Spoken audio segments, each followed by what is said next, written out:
Halo teman-teman, perkenalkan saya Devan. Di momen yang berbahagia ini, izinkanlah saya untuk berbagi ataupun sharing-sharing terkait final project saya. Oke, final project saya berjudul Smart Fire Smoke Detector berbasis IoT Mobile.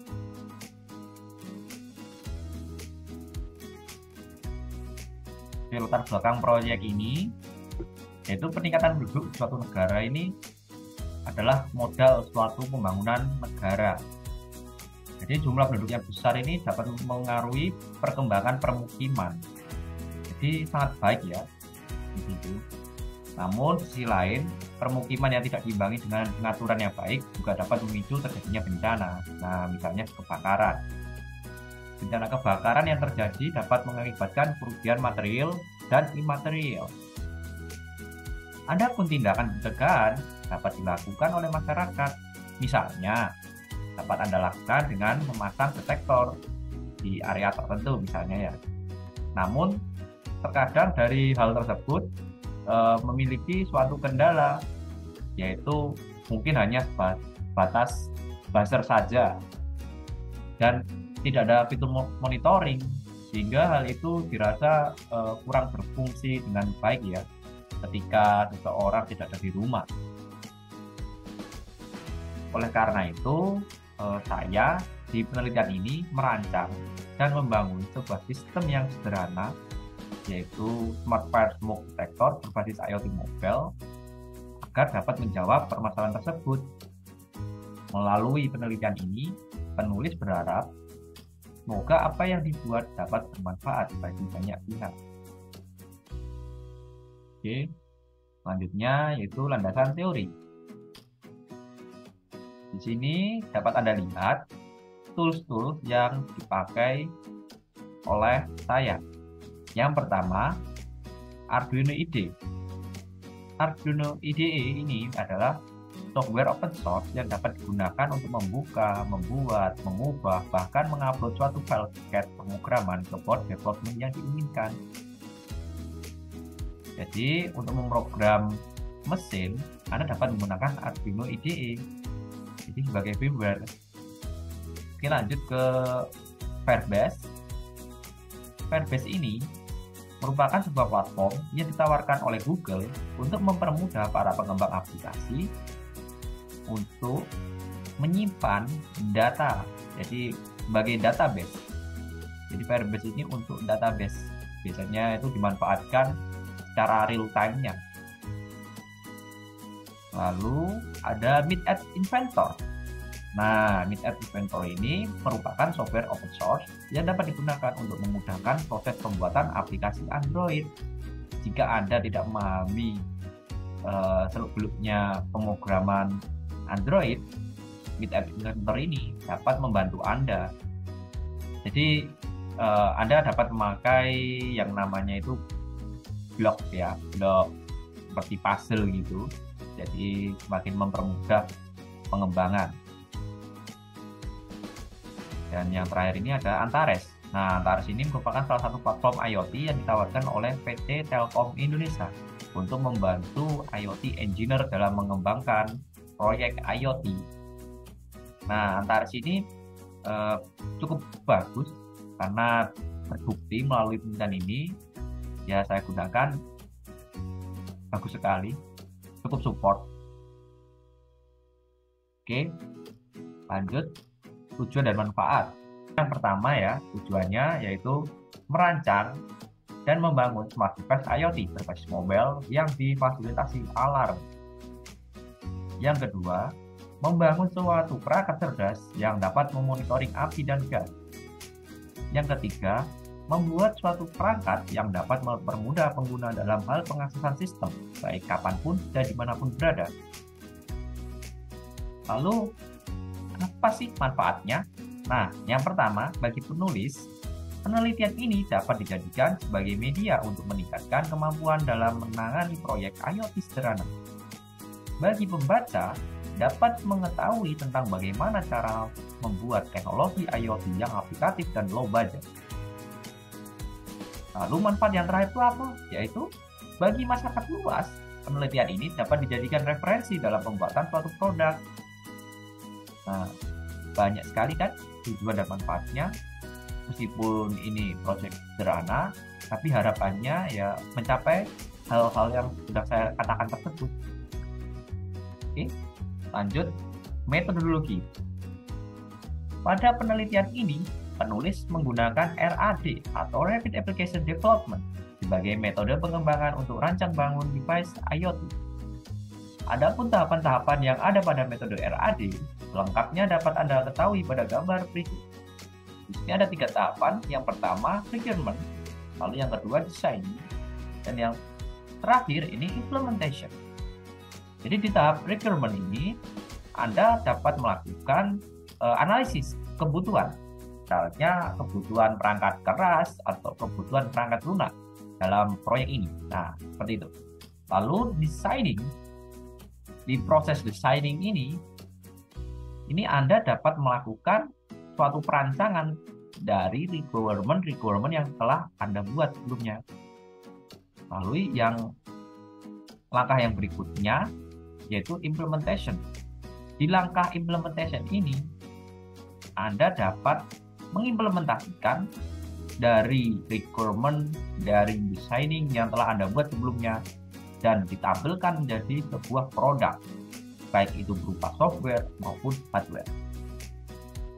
Oke, requirement dalam proyek ini yang pertama ini board development. Ini saya memakai Wemos D1R2.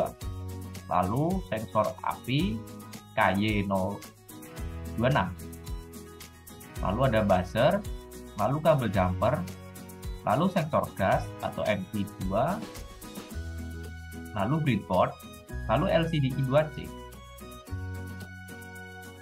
Nah, selanjutnya yaitu designing infrastructure IoT. Gambar di bawah merupakan desain infrastructure IoT pada sistem Smart Fire Smoke Detector berbasis IoT mobile. Dari gambar tersebut dapat diketahui bahwa arsitektur IoT yang diterapkan menggunakan 4 layer, yaitu meliputi yang pertama physical layer. Physical layer di sini menangani kebutuhan hal-hal yang terkait perangkat fisik, misalnya aktuator atau sensor. Lalu ada network layer. Nah, di network layer ini yaitu layer yang menangani terkait jaringan. Nah, di sini saya menggunakan Wi-Fi. Lalu ada middleware layer. Middleware layer ini menangani terkait protokol komunikasi, bahkan pengolahan di dalamnya, misalnya database. Dan yang terakhir, ini ada application layer. Nah, application layer ini berupa user interface ataupun antarmuka ya. Jadi bisa mobile app, bisa website, dan lain-lain. Nah, di proyek ini saya memakai mobile app. Oke, lanjut ke designing block diagram. Dapat Anda ketahui ya, di samping ini merupakan relasi antar komponen yang terdiri dari 2 sensor, yaitu sensor api dan sensor gas. Lalu ada 2 aktuator, jadi ada LCD, buzzer, dan 1 board development yaitu Wemos D1R2. Untuk dapat beroperasi dengan baik, ini setiap perangkat membutuhkan 1 daya. Dalam hal ini dibagi menjadi 2 voltase, yaitu tegangan primer sebesar 5 volt DC untuk keperluan board development dan LCD, lalu tegangan sekunder sebesar 3,3 volt DC untuk keperluan sensor. Dalam integrasinya, semua perangkat harus dihubungkan ke Wemos D1R2 melalui komunikasi serial. Sensor api dan buzzer di sini menerapkan sinyal digital, sedangkan sensor gas menerapkan sinyal analog. Kemudian LCD I2C menerapkan komunikasi SDA dan SCL. Hal ini dilakukan agar setiap perangkat dapat berkomunikasi dengan baik. Selanjutnya yaitu designing pictogram device. Dari gambar ini dapat Anda ketahui yaitu konfigurasi antar pinnya. Jadi pin perangkat dari board development ke sensor, baik dari sensor ke board development ataupun dari aktuator ke board development. Nah, di sini dijelaskan secara singkat ya di tabel sebelah kiri. Lalu ada juga designing schematic device. Kurang lebih sama seperti desain yang tadi. Hanya saja ini desainnya berupa skematik. Oke, lanjut. Designing prototype. Nah, designing prototype ini merupakan salah satu bagian penting dalam suatu proyek karena dinilai memberikan suatu gambaran penuh terhadap produk yang akan dibuat, hingga sangat bermanfaat ketika klien memberikan perintah ataupun meminta pelayanan ke kita, misalnya kita sebagai pengembang. Nah, ini penting sekali designing prototype ini untuk menjembatani dua pihak ini. Desain ini harus sesuai dengan kebutuhan penggunanya agar tidak timbul suatu masalah. Gambar di samping ini merupakan bentuk visualisasi bagian luar dari sisi depan device IoT yang dipakai dalam penelitian ini. Casing device ini terbuat dari bahan plastik sehingga perangkat yang ada di dalam ini setidaknya aman. Selanjutnya ini designing flowchart. Nah, di designing flowchart ini dijelaskan mengenai tahapan-tahapan yang ada di sistem Smart Fire Smoke Detector berbasis IoT mobile ketika mengambil sebuah keputusan berdasarkan hasil pengukuran sensor di lingkungan sekitar. Oke, selanjutnya designing mid-app inventor. Gambar di bawah ini memperlihatkan bagaimana cara penulis saat menyusun beberapa blok program. Hal tersebut dikerjakan sesuai dengan kebutuhan yang ada di proyek. Blok program ini tentu sangat membantu dalam proses penyelesaian proyek IoT berbasis mobile, karena benar-benar menghemat tenaga, pikiran, maupun waktu. Nah, seperti yang saya jelaskan tadi, di sini blok program terlihat seperti puzzle ya. Jadi sangatlah mempermudah pemrogram ataupun pengembang dalam menciptakan sebuah produk, karena tidak perlu fasih dalam hal pemrograman mobile. Oke, implementation. Implementation ini akan membahas mengenai hardware dan software, jadi bentuk keluarannya seperti ini.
Baik, kesimpulannya ya.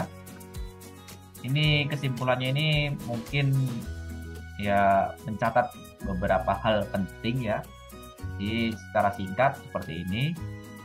Dalam penelitian ini mengingat waktu yang tersedia itu sedikit, maka penulis menerapkan RAD. Karena menurut saya ini benar-benar SDLC yang tersingkat dalam ranah pembuatan produk. Jadi sangat cocok sekali. Lalu Arduino IDE ini digunakan oleh saya untuk memprogram hardware. Dalam hal ini sebagai firmware. Kemudian komponen yang saya pakai meliputi Wemos D1 R2, sensor MI2, sensor KY026, buzzer, dan LCD I2C. Lalu, aplikasi ini dibangun melalui kombinasi 3 platform, yaitu Antares, Firebase, dan MidEdge Inventor. Dalam penelitian ini, Antares dipilih oleh saya ya, ini karena diketahui sangat mendukung protokol mulai dari MQTT, HTTP, COAP. Nah, di sini saya memakai MQTT-nya untuk komunikasi IoT. Lalu Firebase dipilih oleh saya untuk dijadikan tempat penyimpanan data sensor dari platform Antares. Jadi Firebase ini ternyata mampu melakukan pembacaan secara menyeluruh, real time, bahkan lebih aman karena data yang masuk akan selalu di-replace. Kemudian MidEdge Inventor dipilih oleh penulis karena fiturnya yang dapat memudahkan programmer dalam pembuatan mobile app. Sistem ini dapat berfungsi dengan baik dan sesuai dengan apa yang telah diatur sebelumnya, yaitu digunakan untuk monitoring gas dan deteksi api. Hal ini dapat diakses secara langsung melalui simulasi MidEdge Inventor. Berikut daftar pustakanya.